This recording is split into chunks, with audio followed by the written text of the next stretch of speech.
This is a video from section 4.5 in linear algebra. Let's take a look at problem 2. Show that the set of vectors 3, 1, negative 4, 2, 5, 6, and 1, 4, 8 forms a basis for R3.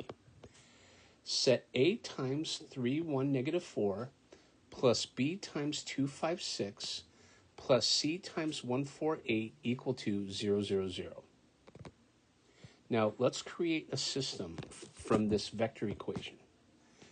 So now, A times 3, or 3A, plus 2B plus C equals 0.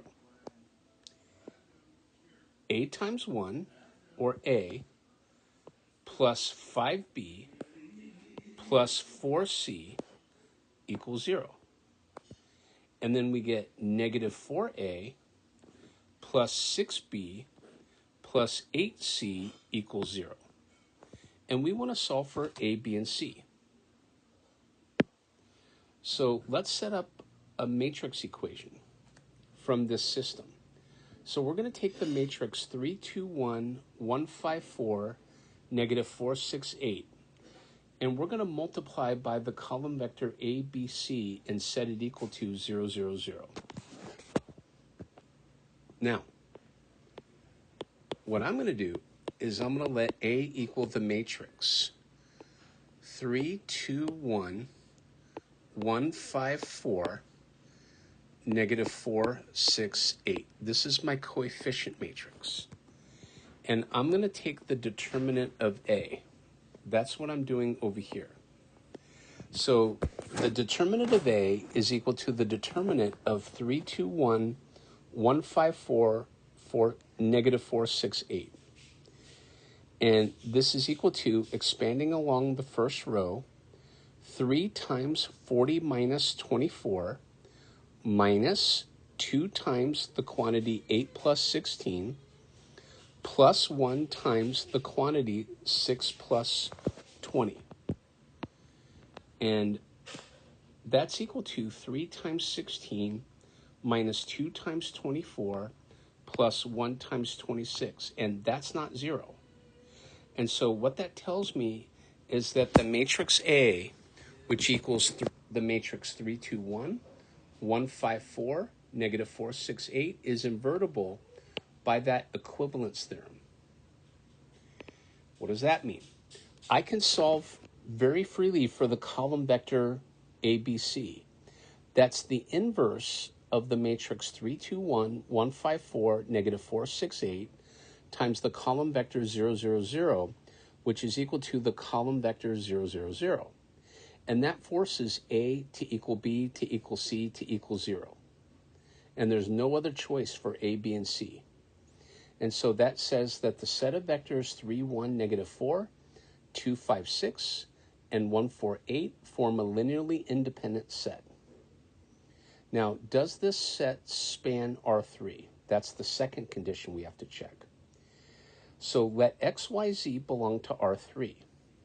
And what I'm going to do is set C1 times 3, 1, negative 4 plus C2 times 2, 5, 6 plus C3 times 1, 4, 8 equal to X, Y, Z.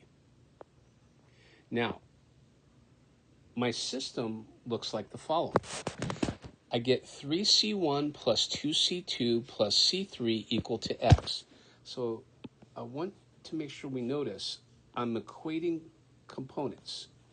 3C1 plus 2C2 plus 1C3 equals X. C1 plus 5C2 plus 4C3 equals Y. And that, you can see, is what I have here. And then negative 4C1 plus 6C2 plus 8C3 equals Z. If we set up my matrix equation, I get the matrix 3, 2, 1, 1, 5, 4, negative 4, 6, 8, times the column vector C1, C2, C3, and that equals X, Y, Z. And so remember, I want to solve for C1, C2, and C3 in terms of X, Y, and Z. If I can do that, then that means that these set of vectors span R3. But remember A, which is that coefficient matrix 3, 2, 1, 1, 5, 4, negative 4, 6, 8 is invertible. That's from the previous part of the definition, showing linear independence. So we've already established that that matrix is invertible. So the column vector C1, C2, C3 is equal to the inverse of the matrix 3, 2, 1, 1, 5, 4, negative 4, 6, 8 times the column vector X, Y, Z. So we can express C1, C2, and C3 in terms of X, Y, and Z. And therefore the set of vectors 3, 1, negative 4, 2, 5, 6, and 1, 4, 8, that set spans R3. And so thus forms a basis for R3 by definition. That's number 2. Let's take a look at problem number 11. Find the coordinate vector of W relative to the basis S for R2. So in part A, we are given U1 is the vector 2, negative 4, and U2 is the vector 3, 8. W is the vector 1, 1. So we want to be able to express the vector W in terms of a different basis, basically. Now, I'm going to take 1, 1 and set it equal to A times 2, negative 4 plus B times 3, 8. And I want to solve for A and B. Well, I get 2A plus 3B equals 1. So notice I'm equating components. I take 2A plus 3B equals 1. And then negative 4A plus 8B equals 1. Solve for A and B. So I set up an augmented matrix. And in the first row, I get 2, 3, 1. Right? There's this little divider here. In the second row, I get negative 4, 8, 1. And I took 2 row 1, added it to row 2, put the result back into row 2. When I do that, I get the first row is 2, 3, 1, and the second row is 0, 14, 3. And then I want a leading 1 in both rows. So in other words, I want a leading 1 here and a leading 1 here. How do I do that? I'm going to take half of row 1, put the result back into row 1. And then take 1/14 row 2, put the result back into row 2. And so when I do that, I get the matrix 1, 3 halves, a half, 0, 1, 3/14. So here's what my system looks like. I get A plus 3 halves B equals a half. B equals 3/14. So I'm going to replace B with 3/14 back up into equation 1. And when I solve, I claim A equals 5/28. And so my coordinate vector of W relative to S is I'm expressing this vector as a column vector, incidentally.